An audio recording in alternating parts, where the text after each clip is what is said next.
Euphoria movie review starring by Sara Arjun, Bhumika Chawla, directed by Gunasekhar. ఇక plot ఏంటంటే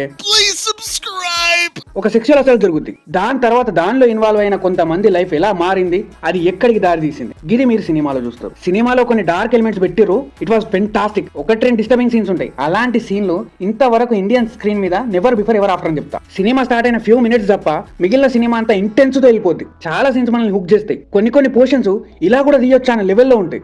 cinema మొత్తం చాలా వరకు గ్రౌండ్ రియాలిటీ అండ్ రియలిస్టిక్ గా ఉంటుంది. అదే ఈ సినిమాకి మేజర్ ప్లస్ పాయింట్ అయింది. స్టాఫ్ అయితే కుమ్మ అవతల బారేశారు, కానీ సెకండ్ హాఫ్ కి వచ్చేసరికి చేతులు ఎత్తేశారు. సెకండ్ హాఫ్ లో సినిమా ఎక్కడికెక్కడికో వెళ్ళిపోతా ఉంటుంది. ఫస్ట్ హాఫ్ మొత్తం అంతా ఇంట్రెస్టింగ్ గా మూవ్ అయిన తర్వాత సెకండ్ హాఫ్ దానికి మించి ఉండాలి, కానీ ఇక్కడ దాన్ని దించేలా ఉంటుంది. స్టాఫ్ కి అసలు సెకండ్ హాఫ్ కి సంబంధమే ఉండదు అనిపిస్తుంది. సినిమాటోగ్రఫీ బాగుంది, బీజిఎం యావరేజ్ అనిపించింది, సాంగ్స్ అంతగా రిజిస్టర్ అవ్వాలా.